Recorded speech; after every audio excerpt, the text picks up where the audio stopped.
1 in 7 shops on the UK's high streets stood empty in 2011. It is clear the high street is under threat. Community reporter Laoise Hayes went to her local high street, Portobello Road, to find out about the unique challenges facing traders and shopkeepers in her local community. Portobello Road in the heart of Notting Hill is no ordinary high street. Here amongst the candy-coloured facades you can find 18th century antiques, rare vinyl and an open-air market selling fruit and veg. This area is a melting pot of cultures and communities. West Indian, Portuguese, Moroccan immigrants have all moved in since the 1950s. You go to any high street, it's all the same. It's all the same shops everywhere.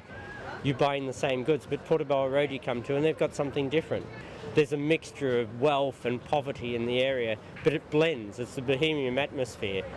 But Portobello Road is changing. This family butcher's has closed down, and even the body shop has moved out.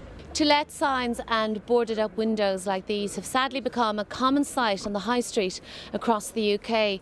But here in Portobello, locals say that private landlords have raised the rents so much that it's forcing out the small independent shops that make this area so special. Marion Gettleson's father started selling antiques in 1919. Over 1,000 dealers come here every Saturday to sell at different levels. The threat to them is from the landlords of the various buildings. Claudia Visby sells vintage leather and furs in her boutique on Portobello. And small businesses do well. The big boys come in and bulldoze us down. For example, Camden Town, where I used to be, which is where I started. And it's turned into pure high street now. And that's precisely what campaigners say happened here, on the corner of Portobello and Westbourne Grove. Developers converted an antiques arcade into a single retail unit.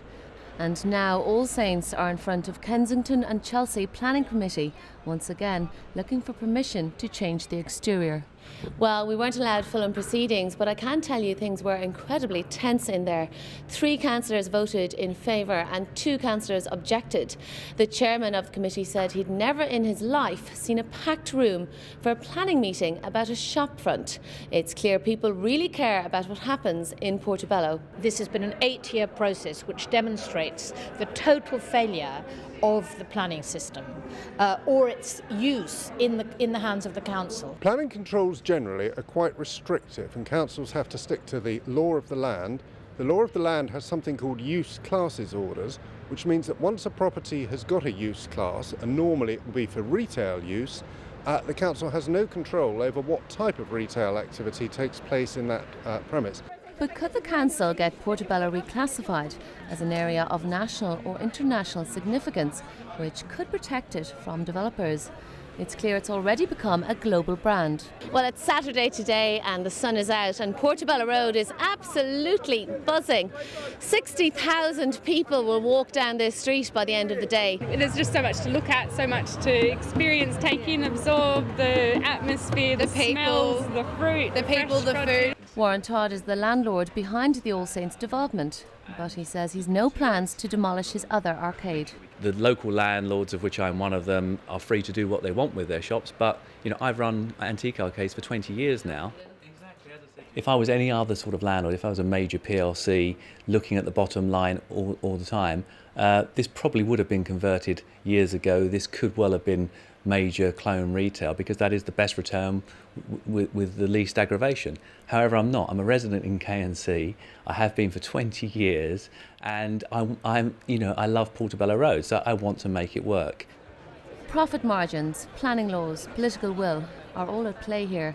With so many competing interests, it's worth remembering that we the people have some power too. As consumers, we can choose to support our local independent shops. It may be a case of use them or lose them. Laoise Hayes, UK360, West London.